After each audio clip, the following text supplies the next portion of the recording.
अच्छा यार, आज का हमारा जो नेक्स्ट टॉपिक है वो है पॉलिनोमियल रिग्रेशन के हवाले से। तो अभी तक जो कवर किया हमने उसमें रिग्रेशन हमारी चल रही है, यानी सुपरवाइज लर्निंग में हम पढ़ रहे हैं रिग्रेशन। रिग्रेशन में हम लीनियर पढ़ चुके हैं और मल्टीपल रिग्रेशन पढ़ चुके हैं और उसमें ट्रेनिंग और टेस्टिंग को, डाटा को स्प्लिट भी करके देख चुके हैं।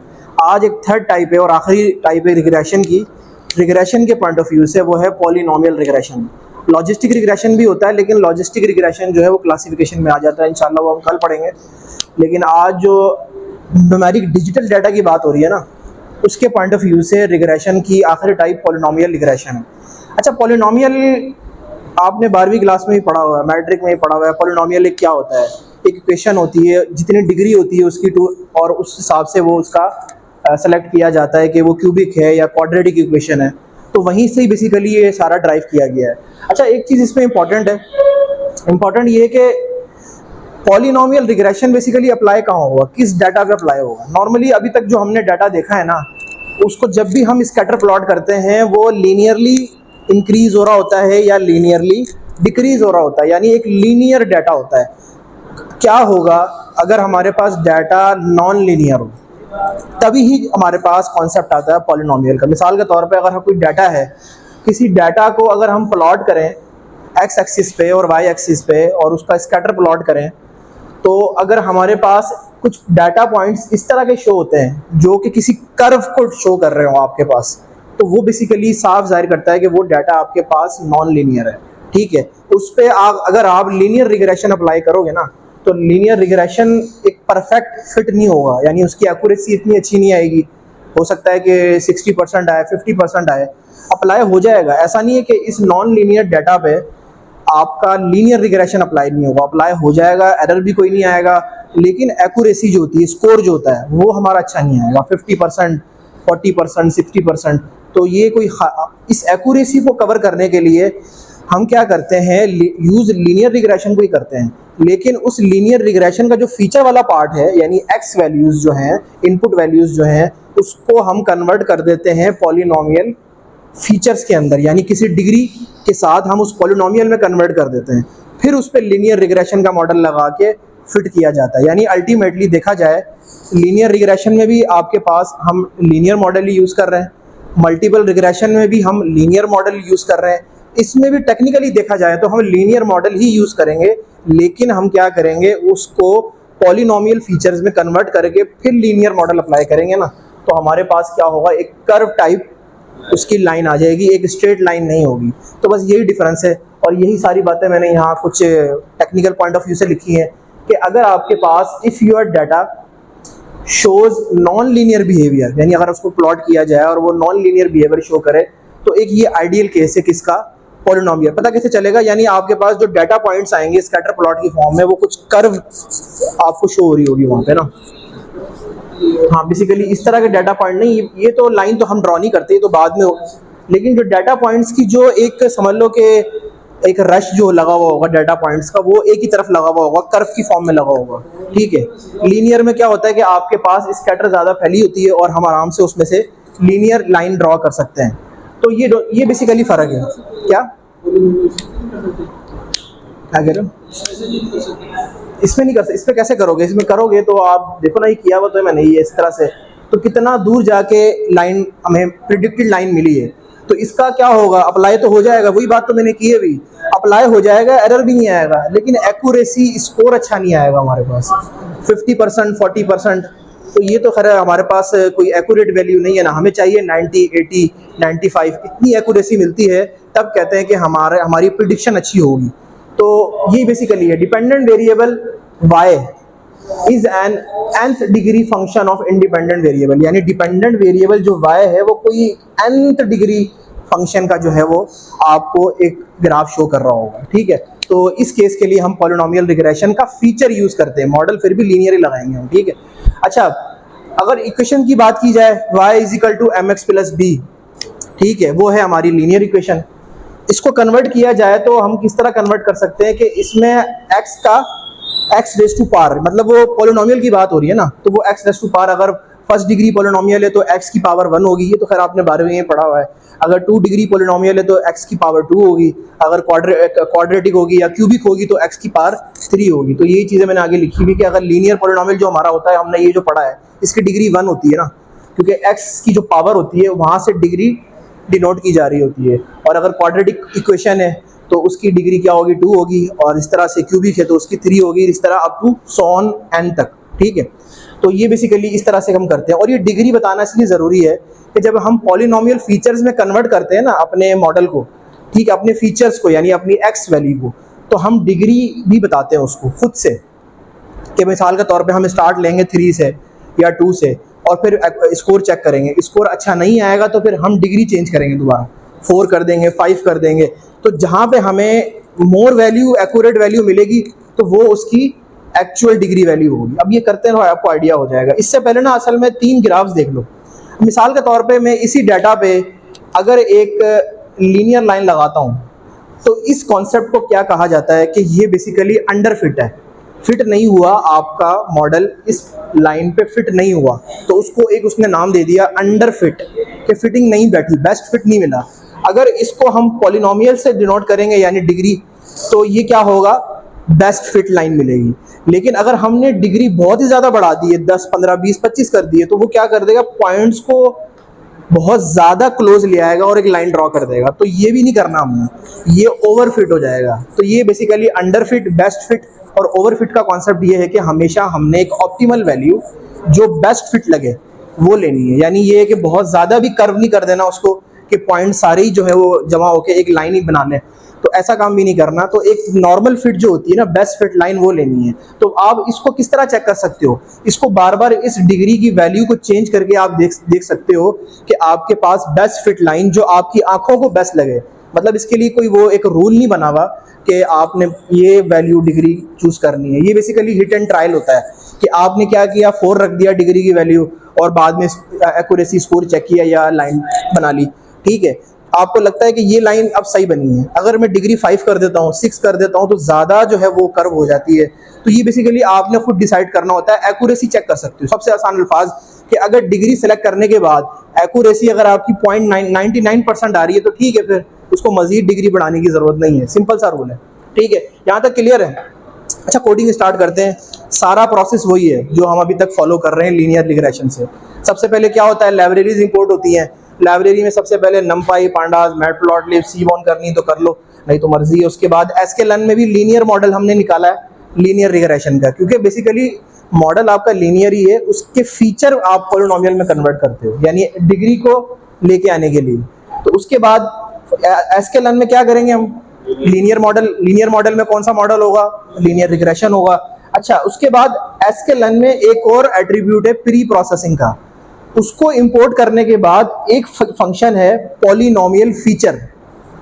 ये बेसिकली हमने यहाँ पे इंपोर्ट करना है और अपनी x की वैल्यूज को डिग्री में कन्वर्ट करना है, यानी एक पॉलिनोमियल में कन्वर्ट करना है, ठीक है। x⁻3, 4 वो हम डिसाइड करेंगे कितनी होनी चाहिए, तो इसको भी इंपोर्ट कर लेंगे ताकि हम पॉलिनोमियल में कन्वर्ट कर सके अपने फंक्शन को। उसके बाद हमने क्या करना है, मैट्रिक्स का सर ने कल काफ़ी डिस्कस किया था आप लोगों के साथ, तो उसमें हाँ R² की वैल्यू या मीन स्क्वायर, इस केस में बेसिकली R² की वैल्यू हम निकालेंगे और उससे चेक करेंगे कि पॉइंट्स कितने क्लोज हैं अपनी लाइन के साथ। R² क्या होती है, R² बेसिकली ये होती है कि कितने जो पॉइंट्स है ना, डाटा पॉइंट्स, ये आपकी प्रिडिक्टेड लाइन से कितना क्लोज हैं। तो this thing is called R² value, ठीक है। तो ये निकालने की कोशिश करेंगे, ये भी जितनी अच्छी आएगी उतना हमारा मॉडल बेस्ट होगा। तो इसकी वैल्यू 0 से लेकर 1 तक ही होती है। 0% बहुत ही बेकार बना है मॉडल, 100% यानी 100% बहुत अच्छा बना। 100% तो खैर कभी होता ही नहीं है। 95% आ रहा है, 90% आ रहा है, यानी 0.95 आ रहा है, 0.99 आ रहा है, वो भी आपके लिए अच्छी ऑप्टिमल वैल्यू है, ठीक है। तो ये भी हम फाइंड करेंगे। तो इसको फाइंड करने के लिए मैट्रिक्स में R2 स्कोर का मॉड्यूल इंपोर्ट कर लेंगे। तो ये सारी लाइब्रेरीज इंपोर्ट हो गई हैं। अब अगला प्रोसीजर क्या होता है, डाटा को इंपोर्ट करना। डाटा मैंने आपको दे दिया ग्रुप में। हमारे पास जो डाटा गिवन है ना, उसमें स्पीड है, ठीक है, आपके पास, और टाइम है। यानी एक टोल प्लाजा है, सिंपल। अक्सर अगर आप आउट ऑफ सिटी मूव करते हो ना, तो टोल प्लाजे आते हैं। तो टोल प्लाजे पे बेसिकली कार मूव कर रही है, उसका टाइम क्या था उस वक्त और वो कितनी रफ्तार से वहाँ से गुजरी है।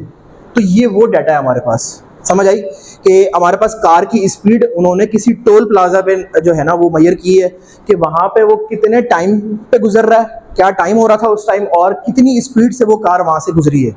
तो ये वो डाटा है हमारे पास CSV की फॉर्म में, कोई 10 से 20 पॉइंट्स हमारे पास मौजूद हैं। ठीक है, तो डाटा समझ आ गया। इसके ऊपर हमने क्या करना है, इस डाटा के ऊपर हमने रिग्रेशन अप्लाई करना है। आप क्या करो, सबसे पहले इसी डाटा को ना आपने लीनियर रिग्रेशन अप्लाई कर, मैंने यहाँ किया नहीं है, आप अपने थोड़ा सा आइडिया लेने के लिए ना इस पर लीनियर रिग्रेशन लगाना और एक्यूरेसी चेक करना क्या आती है। ठीक है, तो वो ऑब्वियसली क्योंकि ये अगर हम इसको प्लॉट करेंगे ना इसमें स्कैटर में, तो हमें ना बेसिकली कुछ इस तरह की कर्व सी मिल रही होगी।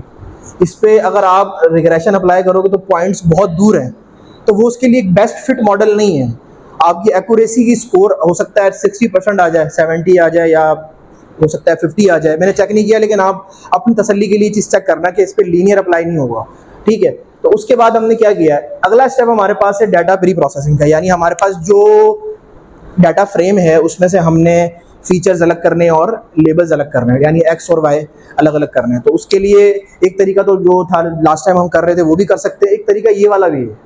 ये iLock फंक्शन मैंने पढ़ाया था पांडास में, याद होगा आपको कि, और ये क्या चीज़ थी, ये था अपने डाटा फ्रेम को स्लाइस करने का तरीका। ठीक है, कि ये बेसिकली क्या चीज़ है कि ये वाला कॉलम अलग हो जाए और उसको फीचर कह दिया, और ये वाला कॉलम जो है अलग हो जाए और उसको हमने लेबल कह दिया। तो ये बेसिकली ज़्यादा अप्रोप्रिएट मेथड है, क्योंकि ये बेसिकली आपकी एक अरे बन रही होती है और डाटा अरे की फॉर्म में ना सबसे ज़्यादा सूटेबल रहता है। ठीक है, तो ये बेसिकली हमने क्या किया, डाटा फ्रेम को स्लाइस किया, जो कि हमने पांडास में पढ़ा था। उसके बाद अगर आप चेक करना चाहते हो कि इसके अंदर क्या वैल्यू स्लाइसिस हुई हैं, तो आप प्रिंट करके देख सकते हो कि फीचर में कौन सी अरे गई है। फीचर में ये वाली अरे गई होगी और लेबल्स में ये वाली स्पीड की अरे गई होगी, तो आप ये चेक भी कर सकते हो। ठीक है, यहाँ तक क्लियर है। अच्छा, उसके बाद इसका स्कैटर प्लॉट एक दफ़ा देख लो, ऑप्शनल है कि भाई वाकई इसके डाटा पॉइंट्स जो हैं वो नॉन लीनियर बिहेवियर शो कर रहे हैं, लीनियर बिहेवियर शो नहीं कर रहे। तो आपको यहाँ पे कुछ इस तरह का प्लॉट मिलेगा जिसमें आपको अंदाज़ा हो जाएगा इस पर एक लीनियर लाइन अप्लाई नहीं हो सकती। तो उसके बाद अगला ऑप्शन हमारे पास ये है कि हमने इस लाइब्रेरी का यूज़ करना है पॉलिनोमियल फीचर्स का, और अपने फीचर्स को एक पॉलिनोमियल फीचर्स में कन्वर्ट करना है, यानी आसान से अल्फाज में अपने मॉडल को एक पॉलिनोमियल में कन्वर्ट करना है, और डिग्री खुद सेलेक्ट करनी है हिट एंड ट्रायल में, मैंने आपको पहले बता दिया। ठीक है, अब क्या करना है, एक बनाएंगे वेरिएबल, वेरिएबल का नाम मैंने रखा पॉली, REG या कुछ भी रख सकते हो आप। ठीक है, उसके बाद ये क्या चीज़ है, पॉलिनोमियल फीचर, जो मैंने लाइब्रेरी इंपोर्ट की है, एज इट इज़ आ गया। और आगे है डिग्री, यानी पॉलिनोमियल की डिग्री, वो मैं क्या दूंगा, मैंने इनिशियली 3 दे दी, मैं देखना चाहता हूँ 3 के साथ मेरा क्या स्कोर आता है। ठीक है, और मैंने यहाँ 3 अप्लाई कर दी। उसके बाद इसको इसी मॉडल पे भी फिट कर दिया मैंने। ठीक है, फिट ये एग्जैक्ट वाला फिट नहीं है, फिट और ट्रांसफॉर्म वाला है, क्योंकि क्या ट्रांसफॉर्म कर रहा है, वो आपके फीचर्स को पॉलिनोमियल में ट्रांसफॉर्म कर रहा है। आपके फीचर्स इस वक्त 1 डिग्री हैं, तो उसको वो 3 डिग्री के साथ ट्रांसफॉर्म करेगा। तो ट्रांसफॉर्म करने के बाद क्या ट्रांसफॉर्म करना है, हमने सिर्फ फीचर्स को ट्रांसफॉर्म करना है। ठीक है, तो फीचर यहाँ लिख देंगे एज अ आर्गुमेंट, और चेक करेंगे तो हमारे पास एक अरे आ जाएगी। उसमें क्या होगा, पहला आपका 1 होगा, जैसे कि यहाँ पे 1 था, उसका स्क्वायर क्या होता है 2, उसका स्क्वायर क्या होता है, उसका क्यूब क्या होता है 8। तो ये बेसिकली अगर देखा जाए तो 3 डिग्री पॉलिनोमियल में उसने एक पॉइंट, सिंगल पॉइंट को 3 डिग्री पॉलिनोमियल में कन्वर्ट कर दिया। इस तरह से ये काफ़ी सारे पॉइंट्स आपको यहाँ मिलेंगे, और हर पॉइंट इस पॉइंट का 3 डिग्री पे कन्वर्ट हो चुका होगा, यानी उसका स्क्वायर लेगा, फिर उसके बाद उसका क्यूब लेगा। तो ये बेसिकली जो अरे आपको यहाँ पे रिटर्न होगी ना, इस अरे का मतलब ये होगा कि जो ये आपके पास फीचर आपने अलग किए हैं, इस फीचर के जितने पॉइंट्स हैं, हर पॉइंट को क्या करेगा, वो 3 डिग्री पॉलिनोमियल पे कन्वर्ट कर देगा। ठीक है, अब क्या बारी है हमारी आगे हमने क्या करना है, इसको एक नाम दिया था हमने पॉलिनोमियल फीचर्स, इसको और लेबल्स के साथ इसको फिट कर देंगे। फिट हो गया, उसके बाद फिट करने के बाद हमने लीनियर मॉडल अप्लाई करना है, और इस पॉलिनोमियल को लेबल के साथ फिट करने के बाद इसका स्कोर चेक करेंगे। ठीक है, स्कोर चेक कर लेंगे क्या स्कोर आता है। इस केस में जब डिग्री आपकी 3 होती है तो मेरे पास आता है 0.94। ठीक है, अच्छा है, ऐसा बुरा नहीं है, 94% अच्छा मॉडल है ये भी।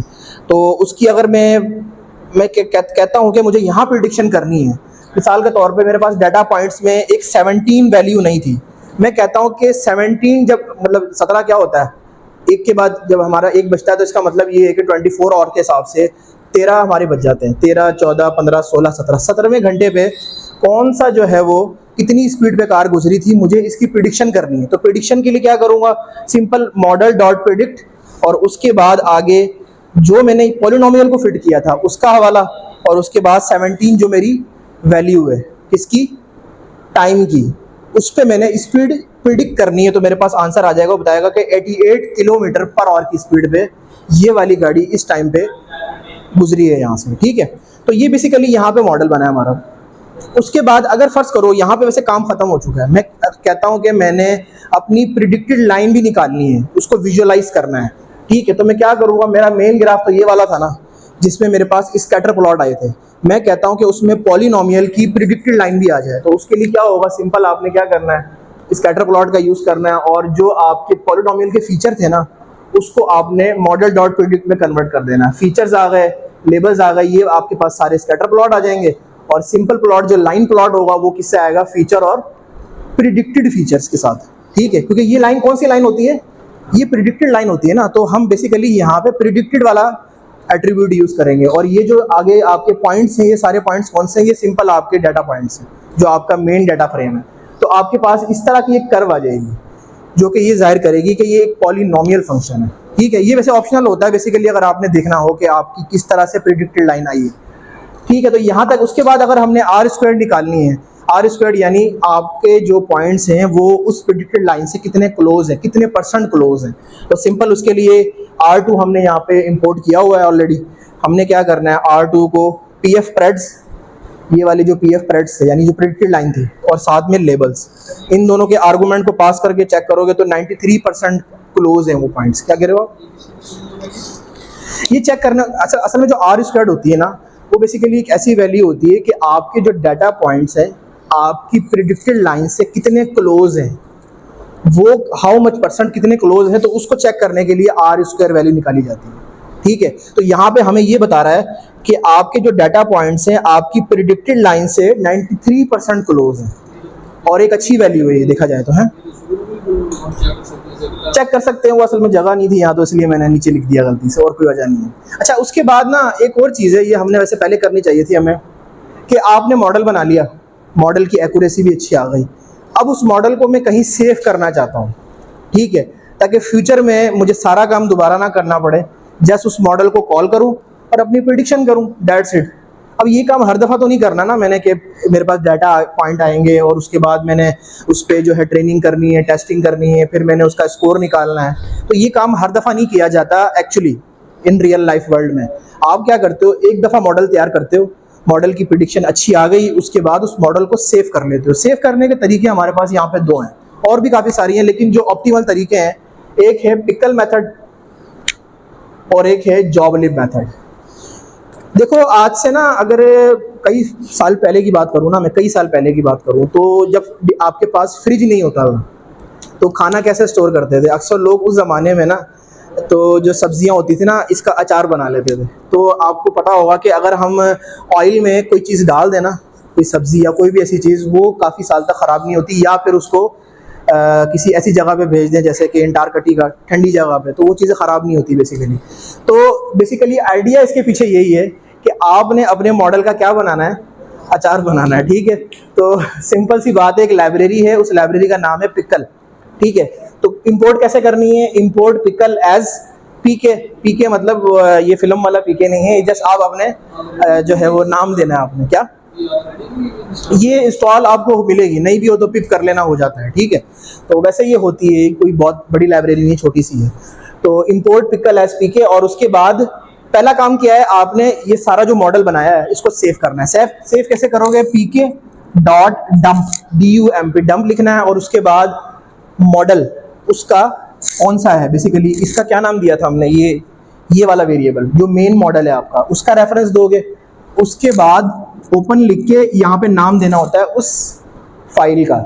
मैंने फाइल का नाम दिया है PR मतलब पॉलिनोमियल रिग्रेशन, डॉट आगे एक्सटेंशन होती है इसकी PKL, ठीक है, और आगे कॉमा डाल के WB का मतलब होता है राइट बाइनरी, बेसिकली एक बाइनरी फाइल होती है, ठीक है।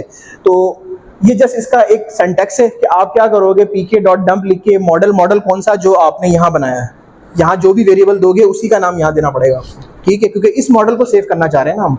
और उसके बाद उसका नाम, और ये जस्ट एक रेफरेंस है कि बाइनरी में, क्योंकि बेसिकली हमारा जो सिस्टम है वो आपको पता होगा कि वो बाइनरी में बात समझता है, ये पता है ना इस चीज़ को। ये तो बेसिक आपकी थ्योरी है कि कंप्यूटर जो है वो जीरोज और वंस की लैंग्वेज को समझता है, तो आपके पूरे मॉडल को ये बाइनरी में कन्वर्ट कर देगा, यानी 0 और 1 की लैंग्वेज में कन्वर्ट कर देगा और इस फाइल नाम के साथ सेव कर देगा। आप देखोगे जो आपका फोल्डर होगा ना, उस फोल्डर में एक फाइल नई क्रिएट हो जाएगी। अब हर दफ़ा ये सारे काम करने की ज़रूरत नहीं है अब आपको। अब आप क्या करोगे, आप सिंपल उस फाइल को लोड करोगे। लोड करने का मेथड है, एक बनाया वेरिएबल, उसमें लिखा pk.load, ओपन उस फाइल का नाम और rb यानी रीड बाइनरी, ठीक है। और जैसे ही आप ये करोगे आपका मॉडल लोड हो जाएगा। उसके बाद डायरेक्ट प्रेडिक्शन करो, सारे काम करने की क्या ज़रूरत है, ठीक है। डायरेक्ट प्रेडिक्शन करो। प्रेडिक्शन में करना चाहता हूँ, मैंने यहाँ पे 17 की थी कि इतने घंटे पे कार की स्पीड क्या होगी। इस दफ़ा मैं कर रहा हूँ कि 11वें और पे कार की स्पीड क्या होगी, ठीक है। तो ये एक तरीका है, लेकिन इस तरीका का, इस मेथड का ना एक नुकसान है।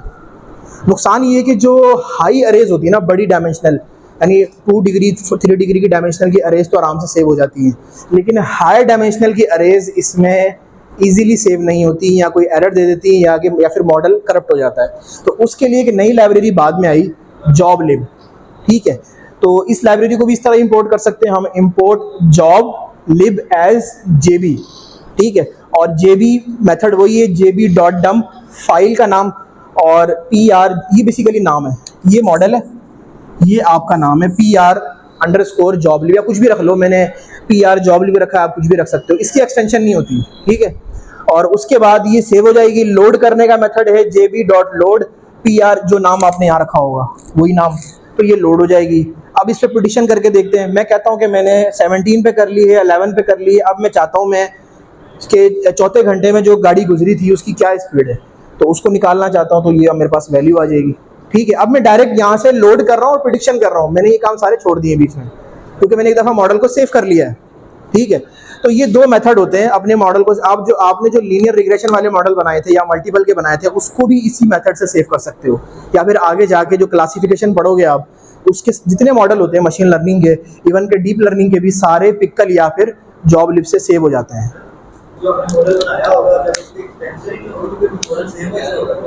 देखो जॉब लिब की जो होती है ना एक्सटेंशन, वो बेसिकली होती कोई नहीं है, इसकी पिक्कल होती है PKL।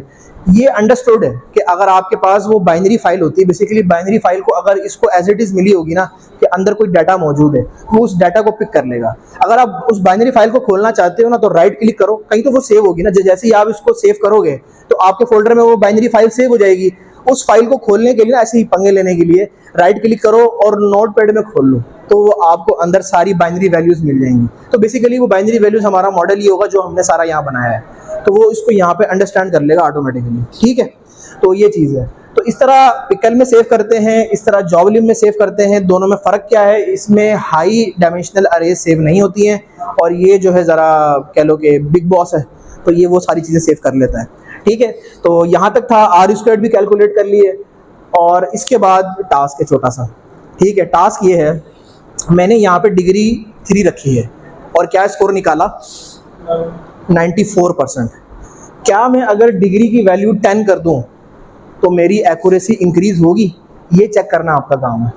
सेम मेथड है, कोई नहीं होगा, as it is copy paste करोगे, यहाँ पे डिग्री की वैल्यू 10 कर दोगे और एक्यूरेसी चेक कर लोगे, सारा कॉपी पेस्ट होगा, ठीक है। और उसके बाद डिग्री सिर्फ 10 होके आपने यहाँ पे देखना है कि यहाँ पे स्कोर क्या आता है, स्कोर क्या आता है। और फिर ये भी ड्रॉ हो सकती है कि लाइन कैसी बन रही है, ज़्यादा बेस्ट फिट बन रही है, ओवर फिट तो नहीं हो रही, अंडर फिट तो खैर हो ही नहीं सकती क्योंकि हमने डिग्री की वैल्यू बहुत ज़्यादा कर दी है। ये 2 चीज़ें चेक कर सकते हैं कि ओवर फिट तो नहीं हो रही कहीं, या बेस्ट फिट दे रही है मुझे 10 पे। तो ये चीज़ चेक करनी है, कंपेयर करना है ग्राफ्स को, कर लोगे, इजी है। ये सारा कोड कॉपी पेस्ट हो गया, जस्ट डिग्री चेंज होगी। तो ये तो था आसान सा काम।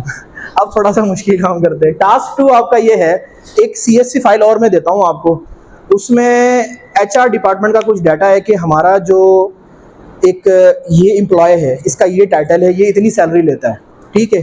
फ्रॉम लोअर रैंक से CEO तक की सारी सैलरीज का डाटा मौजूद है। उस सैलरी के ऊपर आपने पता लगाना है कि लीनियर रिग्रेशन चल जाएगी, अव्वल तो नहीं चलेगी क्योंकि वो ज़्यादा इंक्रीजिंग ग्राफ होगा, और पॉलिनोमियल रिग्रेशन लगाओगे, डिग्री खुद से चूज़ करोगे कि क्या बेस्ट होगा। पहले स्टार्ट ले लेना 3 से ले लेना, हो सकता है 3 पे आपको बेस्ट फिट मॉडल नहीं मिले, और या फिर हो सकता है मिल जाए 4 ले लेना। उसके बाद सारा मेथड सेम है, सिर्फ क्या है डाटा चेंज है, कोई मुश्किल नहीं है, डाटा चेंज है, सारा मेथड सेम है। आपने क्या करना है, यहाँ पर डिग्री चेक करनी है और प्री प्रोसेसिंग का थोड़ा सा चेंज होगा। स्लाइसिंग वैसे मैंने आपको पढ़ाई हुई अच्छी से, ठीक है।